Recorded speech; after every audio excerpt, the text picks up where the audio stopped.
हाँ, आज हम लोग अध्ययन करने जा रहे हैं दांत के बारे में। क्या लिखा है देखिए, दांत का अध्ययन, स्टडी ऑफ टीथ।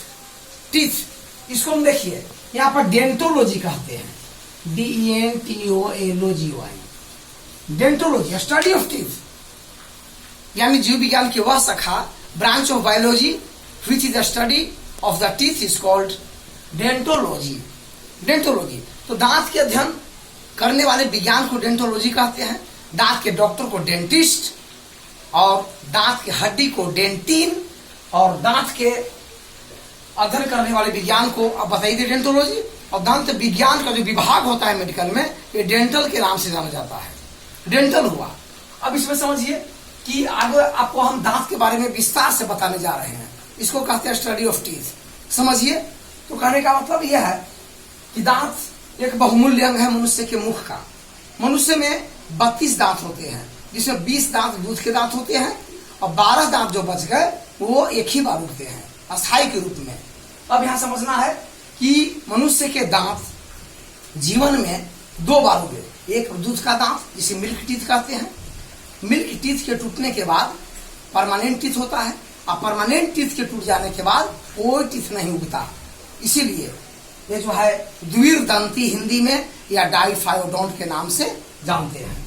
इसको हम कहते हैं डाइफायोडोंट या द्विर्दंती कहेंगे। लेकिन जिस प्राणी का थोड़ी सी तुलना करते चलते हैं दूसरे विभाग में भी, जैसे मान लिया कि मछलियां हैं, मेढक हैं, उनके दांत जो है अगर जीवन में जय बार टूटेगा तय बार उगेगा। तो ऐसी स्थिति में जितनी बार टूटती है दांत उतनी बार यदि उग जाती है तो उसे हम बहुर्दंती या पोलीफायोडोंट कहते हैं। पोलीफायोडोंट, यही अंतर है आपको डाइफायोडोंट और पोलीफायोडोंट में। अब इसके बाद क्या है कि डाइफायोडोंट पोलीफायोडोंट के बाद हम लोग समझेंगे कि सांप के 2 विष दंत को छोड़कर ये बात लागू होता है पोलीफायोडोंट, क्योंकि सांप के जो विष दंत है जो टूट जाने के बाद वे दोबारा कभी नहीं उठते। इसीलिए इनका पोलीफायोडोंट नियम सिद्ध होता है पॉइजन वाला दांत को छोड़कर बाकी दांतों के साथ। आगे चलते हैं। प्राणी होते हैं कई प्रकार के। कुछ प्राणी में जैसे कहने का अर्थ यह है कि दांत एक ही प्रकार के होते हैं, जैसे मानिए कि मेढक और मछलियां, तो एक ही प्रकार के दांत है, तो उसे हम होमोडोंट बोलेंगे। यहां पर लिख सकते हैं हम होमोडोंट। दांत एक ही प्रकार के, लेकिन मनुष्य में बात करते हैं तो दांत 4 प्रकार के होते हैं, कृंतक, रदनक, अग्र, चवर्णक। इंग्लिश में बोलते हैं incisor, canine, premolar and molar. तो 4 प्रकार के दांत होने के कारण अलग अलग हिस्सों में बटे हुए हैं। इसको हम हेट्रोडोंट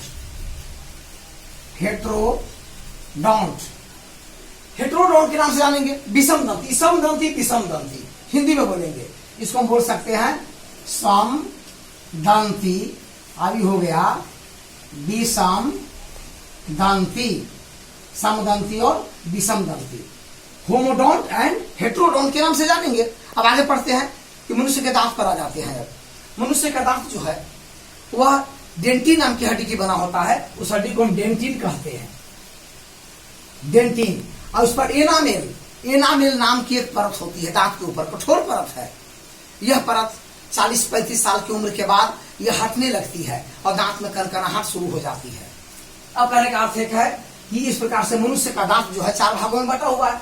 इंसिजर यानी कृंतक को हम आई के नाम से जानेंगे, केनाइन C है, प्रीमोलर P है, प्रीमोलर P है, और मोलर M है। इंसिजर, केनाइन, प्रीमोलर, मोलर, यानी कृंतक, रदनक, अग्र, चवर्णक और चवर्णक। ये चारों दांत को हम इस सूत्र से निकालते हैं 21-23/21-23।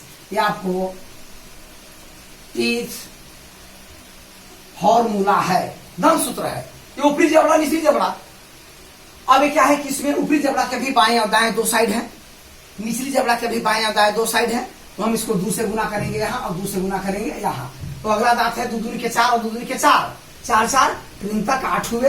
दूसरा पर केनाइन देखिए यहाँ ध्यान से, 1 गुने 2 हुआ, और यहाँ भी 2 और 2 4 केनाइन हुए।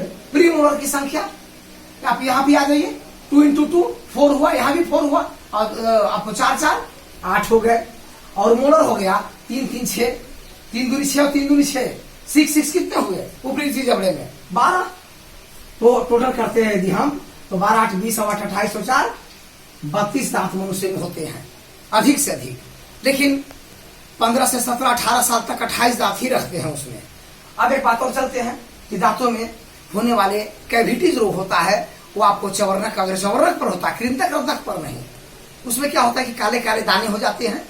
वो अच्छी तरह से दांत सफाई न करने के कारण चीनी का उपयोग, मीठा का उपयोग बच्चे ज्यादा करते हैं, तो उनके दांत के ऊपर क्या हो जाता है कि काला काला ये पदार्थ लग जाता है। ये सड़ते हुए अंदर की ओर छेद कर देते हैं और अंदर की ओर चले जाते हैं, जो उसमें भोजन के कण फंस जाने से काफी दर्द करता है, जबड़ा फूल जाएगा। इसका कंसल्ट होता है ब्रेन से, ब्रेन दर्द करेगा और साथ में बोलने के लिए नहीं बनेगा, खाने के लिए नहीं बनेगा। तो ऐसी स्थिति में इसको आपको RCT भी करते हैं, 3 बार सफाई करके उसमें मटेरियल केमिकल भर दिया जाता है, या फिर ज्यादा खोलरा जिसको कहते हैं कैविटीज को हिंदी में। ऐसा होने के बाद ये मसूड़ा में सुन करने वाला जो है इंजेक्शन देता है और सुन करने के बाद फिर उसे चिमटे से उखाड़ लेता है। लेकिन ध्यान दीजिए, दांत मान लिया कि आपका दांत इस प्रकार से है, दांत जो है मान लिया कि इस प्रकार से आपका दांत है, ये जबड़ा है, ये जबड़ा हो गया। तो जबड़े में और दांत के बीच आप जानते हैं कि दांत हड्डी को हड्डी से जोड़ने वाली, हड्डी को मांसपेशी से जोड़ने वाली टेंडन लिगामेंट होती है। तो उसी प्रकार से संयोजी तक इसमें यहां पर होगा कनेक्टिव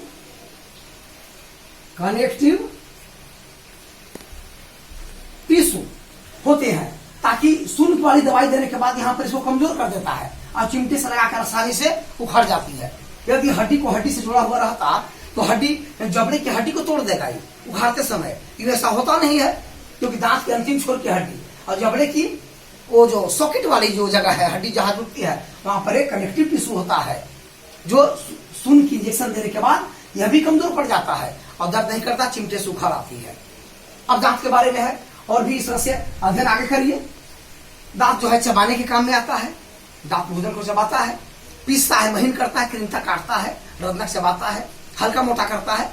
प्रीमोलर जो है यानी से अग्र चवर्णक कहते हैं, पीसता है, चवर्णक पूरी तरह से पीसता है और उसे पचने के योग्य बनाता है। बुढ़ापे में दांत हिल जाते हैं, इसलिए सब भोजन को चबा नहीं सकते और नहीं चबाने के कारण भोजन पचती नहीं, ऊर्जा मिलती नहीं, बुढ़ापा और बढ़ते चला जाता है। ये दांत ज्यादा खराब होने के बाद लगाए भी जाते हैं। परमानेंट एंड टेम्पोररी, 2 तरह से दांतों का फिक्सिंग होता है। ये सब डेंटिस्ट लोग करते हैं, डेंटिस्ट करते हैं, क्योंकि उसके लिए अलग से मेडिकल की पढ़ाई करनी पड़ती है, वो वहां पर इलाज करेंगे। लेकिन जनरल बातों के कंपटीशन एग्जाम के लिए तैयारी करने वाले या अधिक से अधिक जानकारी रखने वाले, जानने की इच्छा रखने वाले लोग ऐसा जानकारी भी रखते हैं। आइंस्टीन को मरते समय जब पूछा गया कि आपको क्या चाहिए, तो बताया कि अरे भैया कुछ तो बताओ, कुछ जो हम नहीं जानते कुछ बताओ ना। मरते दम तक उन्हें सीखने की कुछ न कुछ इच्छा थी। तो इस परमाणु को यदि पढ़ाई से हटा भी हो तो ऐसी बातों को समझने में कोई दिक्कत नहीं। आदमी जन्म लेता है जानने के लिए, समझने के लिए। समझिए, अगर न समझते हो तो समझने का कोशिश करिए। तो इस प्रकार से ये दांत है। अब है कि दांत के बारे में, तो ऊपरी जबड़े का दांत और निचली जबड़े का दांत होता है। और दांत में फिर दंत क्षय, जो अम्लता, मुंह की अम्लीयता बढ़ने के कारण होती है, दंत क्षय, मसूड़ों का क्षय, दांत पर से एनामेल का हट जाना, दांत का हिलना, दांत में दर्द, दांत में झनझनाहट, ये सब क्या है, दांत के रोग है। कितनी भी दंतमंजन दवाई बनाई जाती है, सभी दंतमंजन दवा में कैल्शियम जरूर होगा, क्योंकि कैल्शियम ही दांत का असली पोषक होता है। इसके अलावा फास्फोरस और मैग्नीशियम भी होते हैं, लेकिन कैल्शियम फर्स्ट पर है। इसलिए हर दंतमंजन में आपको जानना चाहिए कि कौन तत्व होता है। परीक्षा में आएगा तो कैल्शियम अवश्य होना चाहिए। बिना कैल्शियम का कोई दंतमंजन बनता नहीं, चाहे आयुर्वेद का हो या एलोपैथ का हो, होम्योपैथ का हो, चाहे जिस मेडिकल विभाग से हो। इस प्रकार से ये दांत के बारे में आपको जानकारी हुआ।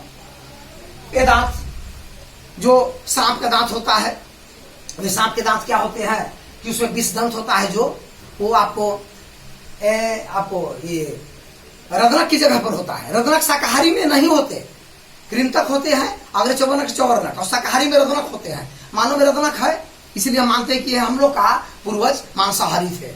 यह भी साबित करता है। इस प्रकार से सर्प का दंत जो है रदनक का ही उदाहरण है। छिद्र होता है, उसकी छिद्र मस्तिष्क तक जाती है, वहां ब्रेन होता है, ब्रेन के बगल में एक विष की थैली होती है।